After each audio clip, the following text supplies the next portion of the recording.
Let's bow our heads in prayer.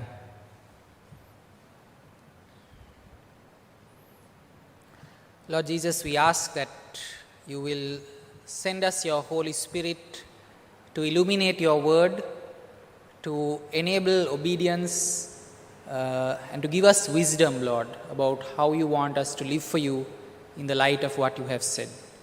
I ask this in your mighty name. Amen.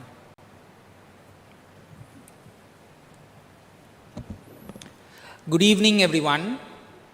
We continue today on our sermon series from Corinth to Colombo and come to chapter 12, looking at a passage and a question which maybe many of us have faced, many of us have thought about.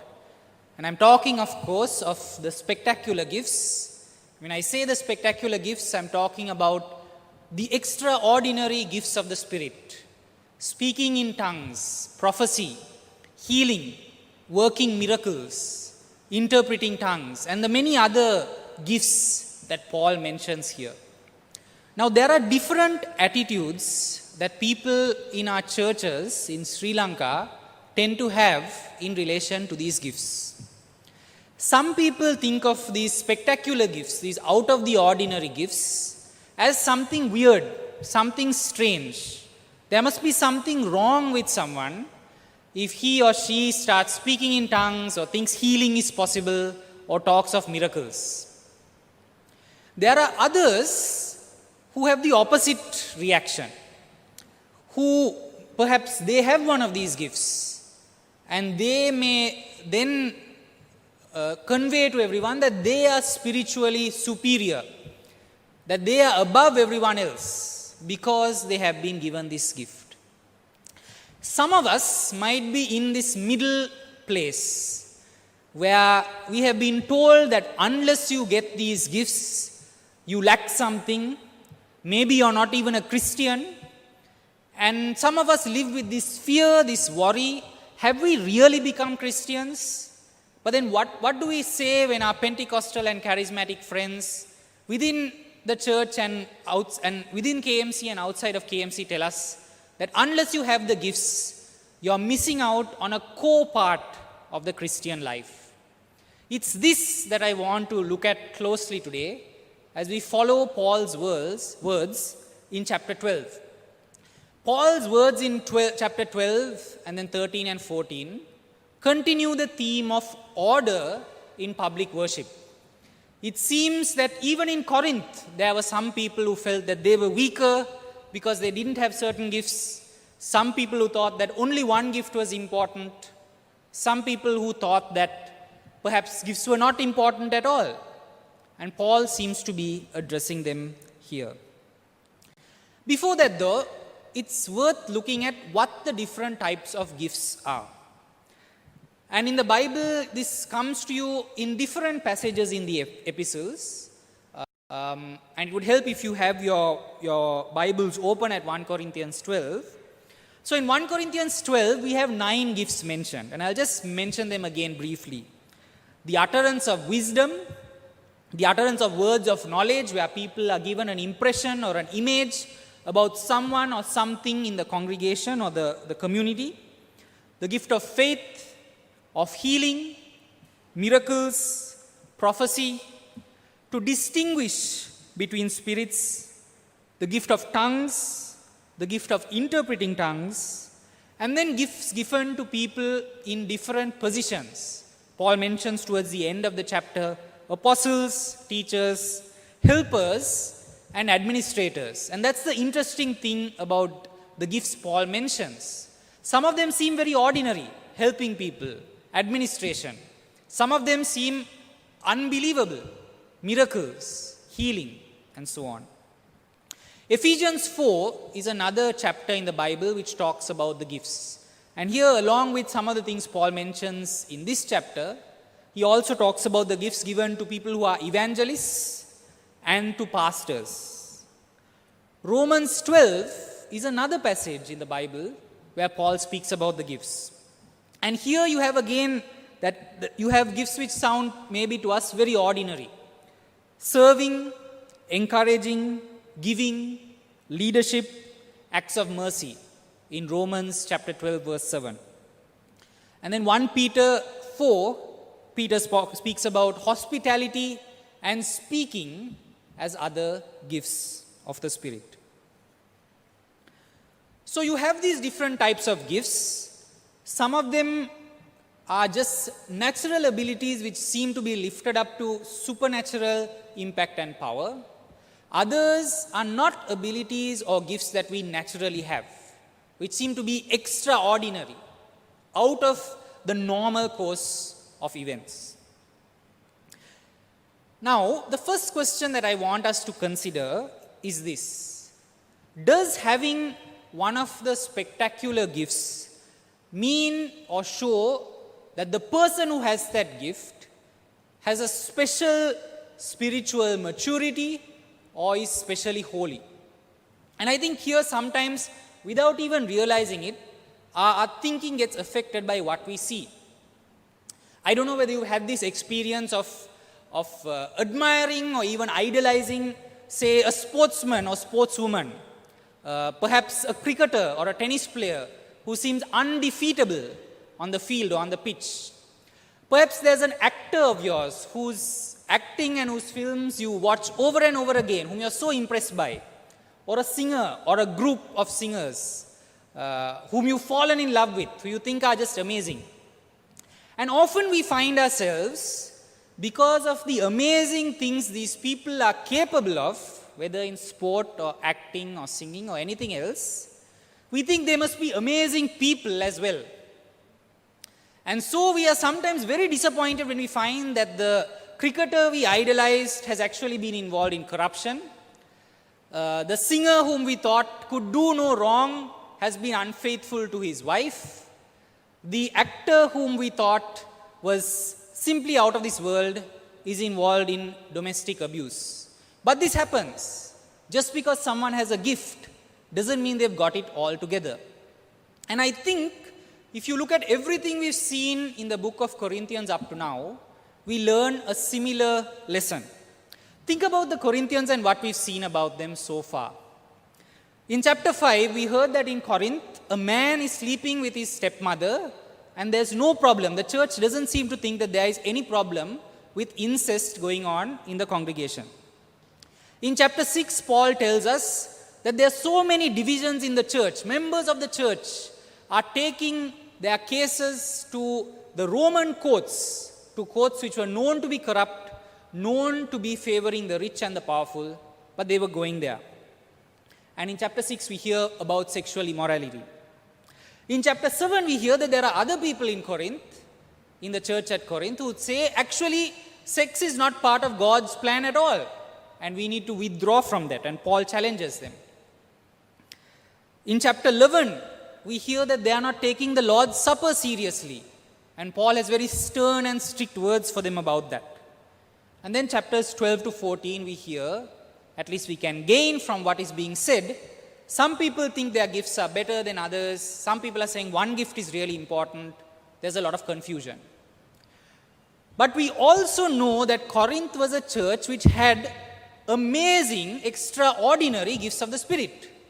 There were people who were speaking in tongues. There were people who were prophesying. No doubt there were people who could heal, who could give words of knowledge.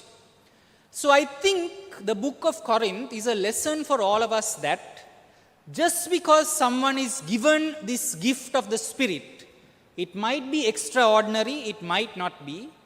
That doesn't mean that that person or that church is by any means perfect.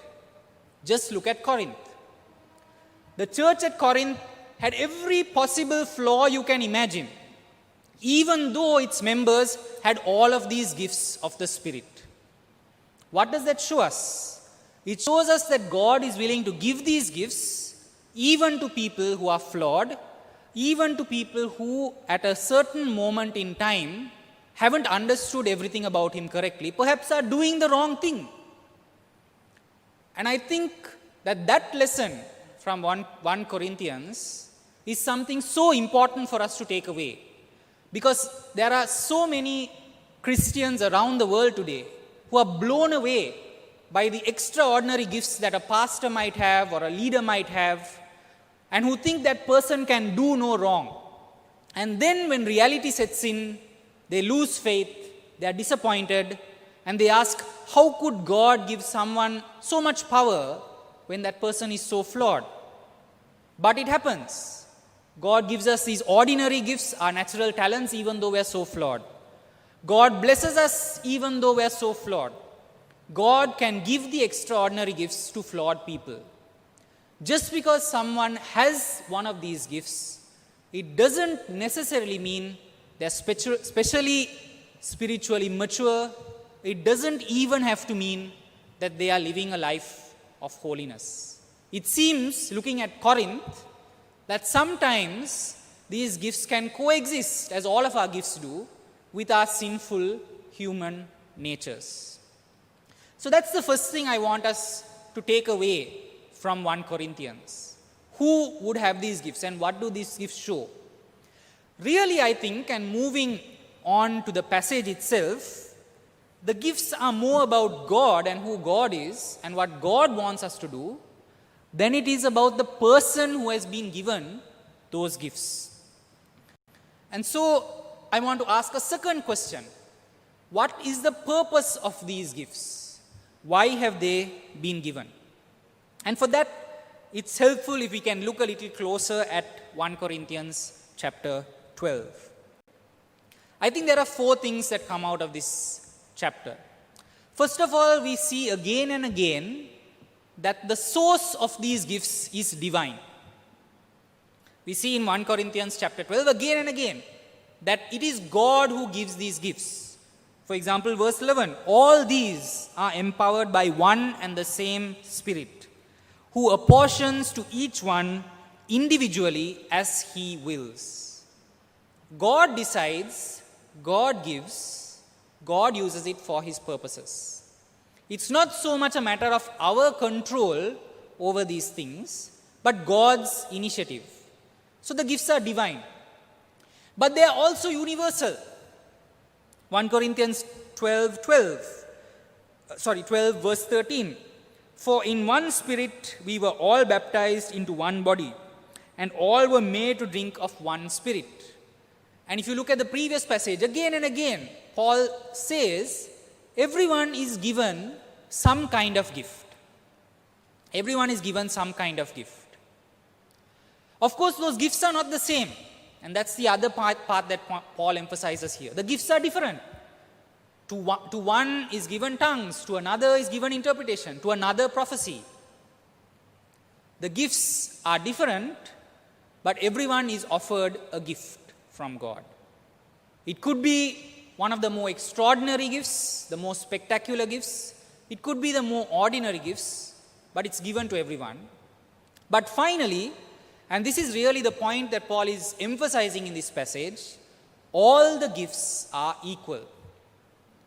Now, there's a famous section here in this passage that we've read many times, that no doubt we've thought about many times, about Paul comparing the church to a body and saying there are different organs in the body.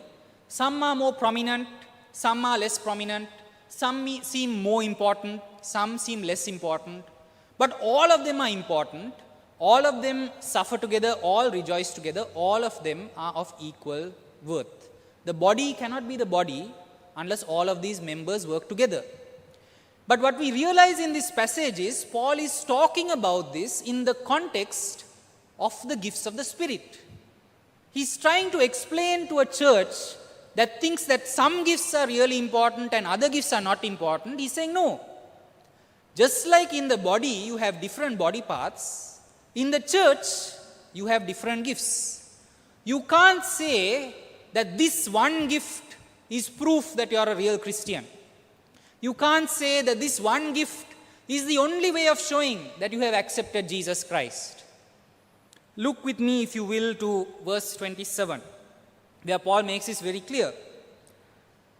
He's drawing on that body analogy again. Now, you are the body of Christ and individually members of it. And God has appointed in the church first apostles, second prophets, third teachers, then miracles, then gifts of healing, helping, administrating, and various kinds of tongues. And then he asks this interesting question. Are all apostles? Are all prophets? Are all teachers? Do all work miracles? Do all possess gifts of healing? Do all speak with tongues? Do all interpret? And the answer to these rhetorical questions, in the light of everything Paul has said, is no. Not everyone has all of these things, but everyone has something, and everything is valuable. The question, though, is what is the purpose of these gifts? And I think that's a key theme for Paul here. Look with me again, if you will, to verse 7 in this passage. To each is given the manifestation of the Spirit for the common good. A constant theme in Paul. You are given a gift to use in love for the sake of the community and the gospel. You are given a gift to use with love for the sake of the community and the gospel. And I think it's helpful for us sometimes to ask ourselves, as we think about the gifts, and to think about the gifts that we have been given, do we really think of them as things to use to serve the church, or are they more about ourselves, our fame, our acceptance, our influence? And there are two easy ways to check whether this is happening to you. First of all, do you get very upset and very angry when people criticize the way you use your gift, or when people don't recognize the fact that you have used your gift well? Does that make you angry? Does it feel like a personal attack on you when someone criticizes the way you have used your gift? Do you feel that someone has thrown you out if they don't recognize how gifted you are? If so, it might be a hint that you are not thinking of your gift as something to serve the church, but rather we are thinking of our gifts as something that serves us. Another way to find out whether our gifts are starting to take over our lives is to ask, do we feel threatened when we meet someone who has more of our gift than we do? We might be very talented. We might be specially granted a gift and a power from God.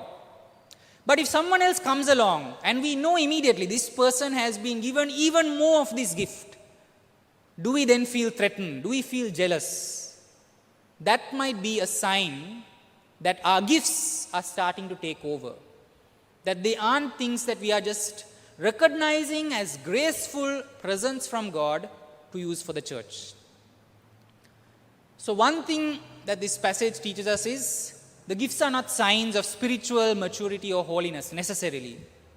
Secondly, the gifts are for the building up of the church, spectacular and ordinary.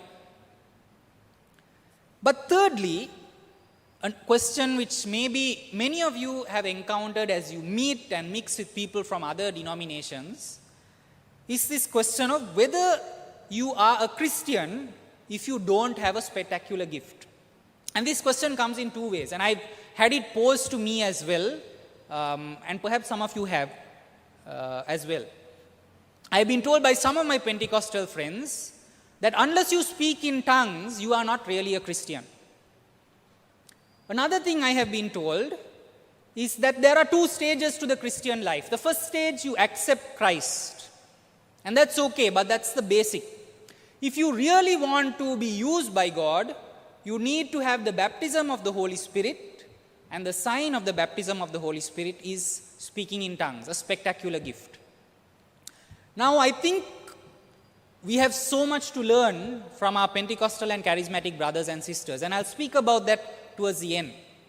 But here we need to ask whether this doctrine that your salvation depends on whether you speak in a tongue or whether you have a spectacular gift, that doctrine needs to be measured against the Word of God, and especially what Paul says in 1 Corinthians chapter 12.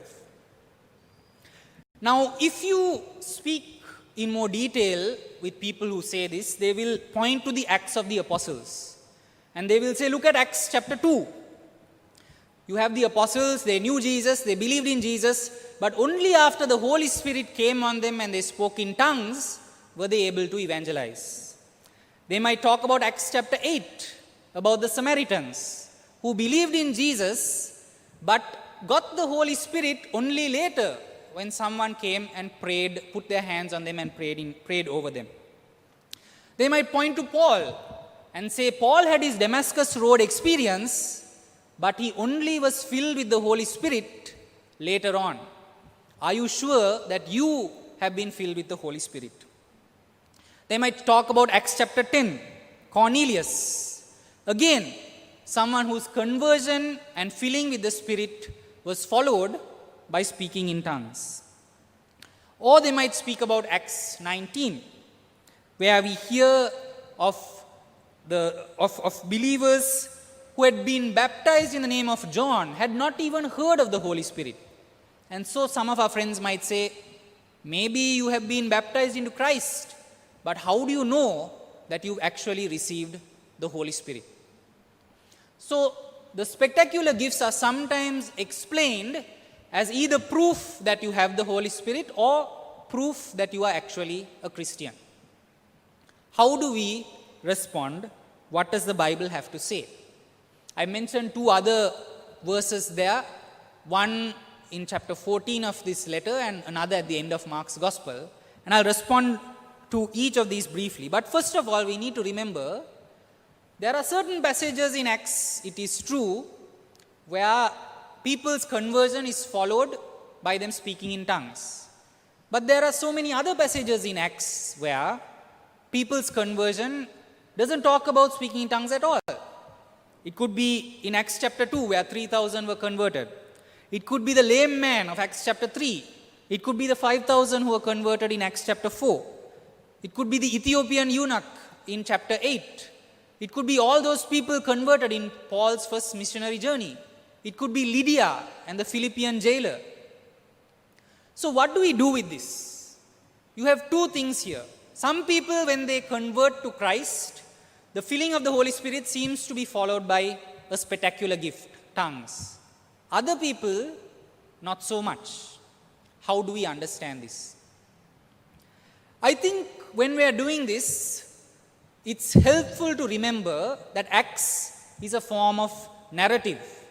You could say story, they are describing events that happen. But I say narrative to say that it's a historical event that is being described. And narrative, as you see on the screen, if you read narrative without knowing how to interpret it, what is the background, it's a bit like watching cricket without commentary and without knowing the rules. What do I mean? Imagine a person who is watching a cricket match but doesn't know any of the rules. And not only that, the commentary is not on either. This person would find it very hard to know how you win a match in cricket and how you lose a match in cricket. Maybe that person might guess when they see people celebrating if a wicket falls, or the two batsmen sort of punching the air when they hit a six. But they would find it very hard to understand everything unless they knew the rules, unless they knew the background. Similarly, when looking at Acts, and this is where I think Paul's letter in 1 Corinthians is important for us. You can't understand Acts properly without looking at it in the light of the epistles and Jesus' teaching. The epistles and Jesus' teaching. It is in the light of what we see in the letters, in Jesus' teaching, that we can understand in Acts, okay, is this something that only happened back then because it was at the start of the church? It was a special situation? Or is this something that must happen for every Christian, no matter what their circumstances? For example, look at Paul. No one looks at Paul's conversion, where Paul was on the Damascus road, there was a light, he lost his sight, and then Jesus spoke to him audibly.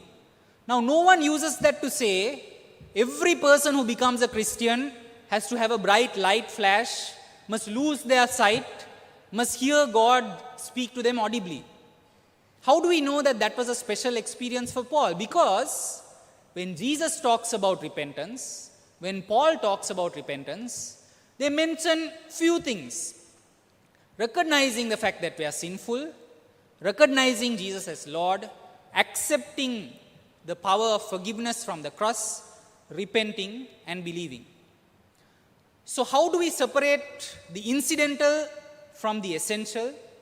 We use things like 1 Corinthians 12 when reading the experiences in Acts.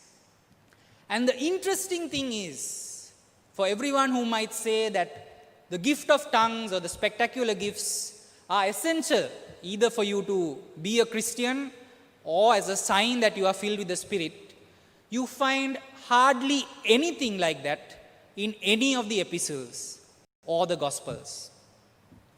Paul talks about the Holy Spirit in detail in Romans 8. But nowhere in Romans 8 does Paul say that there is this two-stage process where first you accept Jesus and then after you accept Jesus you need to be filled with the Spirit. Nowhere does Paul say that the only sign that you are a Christian or that you have been filled with the Spirit is that you speak in tongues. That's just not there in the epistles. Ephesians chapter 1 verse 13 actually is something which says this very clearly. For Paul there is no division. As soon as you believe in Him, that is Christ, you were sealed in the Holy Spirit. Belief in Christ is followed by the Holy Spirit. It is one package, as it were. There is no division. There cannot be someone who trusts in God who does not receive the Spirit. The Holy Spirit is a promise which you have received as soon as you believed. But then, what about the Gospels? Well, if you look at John chapters 14 to 16, which is where Jesus talks about this in detail, you have the same idea. Where Jesus comes, He speaks in detail about the Holy Spirit. He speaks in detail about how the Spirit will act. Nowhere does Jesus say speaking in tongues is essential if you are a Christian. Nowhere does Jesus say that you can believe in me but not have the Holy Spirit. Paul and Christ are clear on this much. So where does this leave us? I think this leaves us in a position where we need to understand Acts in the light of this. To accept that many of the passages, and I don't want to go through all of them in detail at this time, but many of these passages need to be understood in the light of what Paul says in 1 Corinthians 12, which is the spectacular gifts are things that are given from God. They are given, the gifts of the Spirit are given to all. Some might have things that are more ordinary. Some might have gifts which are less ordinary, but all of them are equal. But here we need to then move away from this and ask, at KMC, how do we understand this question? And I wonder whether at KMC our problem is not so much that we think you're a Christian only if you speak in tongues, or we think that unless you speak in tongues, or unless you can heal, or unless you prophesy, you are not a Christian. Somehow I don't feel like that's the problem we have at KMC. Perhaps our problem at KMC is more either that many of us feel that the gifts, the spectacular gifts, are not things that we receive today, or at KMC maybe there's a feeling that people who use these gifts, something is wrong with them. They are too emotional. They are acting in a strange way. Those extraordinary gifts, they are not part of our everyday worship and life in the church. And I think that is the opposite error which perhaps sometimes we might be tempted to fall into. To think that the extraordinary gifts of healing, of miracles, of words of knowledge are not things which we really need to worry so much about. Now, I like Paul's approach here because Paul, I think, gives you a balance. He doesn't say you have to be able to speak in tongues, but he doesn't say, on the other hand, also that you shouldn't. Paul seems to assume that all of these gifts will be available in the church as just a normal part of that church's life. To understand what this might look like, and maybe to end with a couple of thoughts for KMC in the light of this, I just want to draw on my experience from the last 2 years, where while I was studying the States, I intentionally sought out and worshipped at a very Pentecostal and charismatic church. And I'm very glad for that, because as I said before, I think we at KMC have a lot we can learn from our Pentecostal and charismatic brothers and sisters. Now, this church was very much about words of knowledge, impressions from God about things that were happening in people's lives, about things God wanted to speak into people's lives. But again, in that environment, there was no pressure saying, you absolutely have to have this gift or you're not a Christian. But on the other hand, they created an environment where everyone who wanted to receive gifts, who wanted to learn how to use them, were able to learn how to use them in an environment, in a space which was open. Perhaps that is something that we need to consider. So in that church, someone uttering a word of knowledge or engaging in healing was something quite normal. And sometimes there would be times where people would be offered the opportunity to be given these gifts. And I know at KMC, we have had this from time to time, whether it is through the weekend at Alpha courses, whether it is through some of the special programs that we have had organized from time to time. I think we've all seen Reverend Anglina and how she brought this very much as a part of her ministry in this church.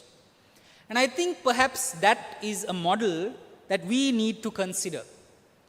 Because if the problem in the church in Corinth was that certain gifts were being put on a pedestal, we need to ask ourselves, if the extraordinary gifts have no place at all in our normal daily worship of the church, then are we perhaps not as open to them as we ought to be?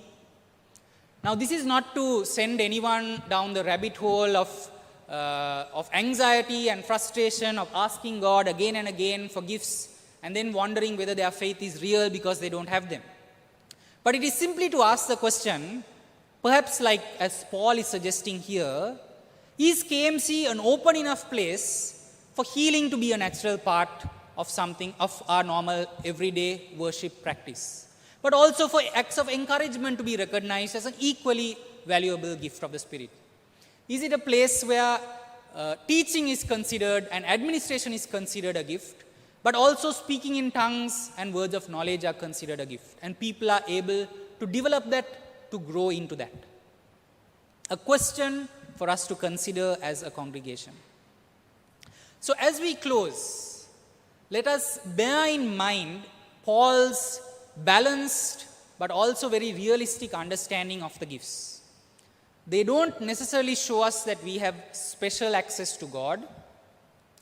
The gifts are not for us to puff ourselves up, but they are for the service of the church. But if we are in an environment where the extraordinary gifts are absent, perhaps we need to ask ourselves and ask God, is there a reason? Is there something we can do? Not as a fevered sort of search for proving ourselves to others, but rather just saying, God, if this is a gift you want to give us, how can we be more open to it? And so let us now spend a few moments in silence, considering the place that these gifts have had in our lives and perhaps should have in the life of our church. Let us pray.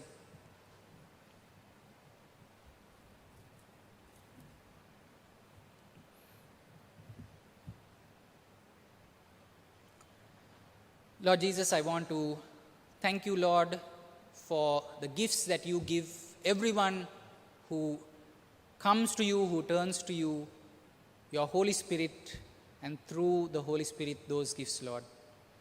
I pray, Lord, for in gratitude for the extraordinary and ordinary gifts that you have given us here at KMC, which we have seen at different times, at different places, our members learning and growing into them. But I pray also, Lord, that you would give us discernment as we learn to use these gifts well. I pray that you would give us humility to remember their purpose. And I pray, most importantly, Lord, that you will help us ask hard questions. Are we open? Are we ready to receive all the gifts that you may have ready for us as a church at KMC? I ask, Lord, for your guidance and your wisdom as we think on these things. In your mighty name we pray. Amen.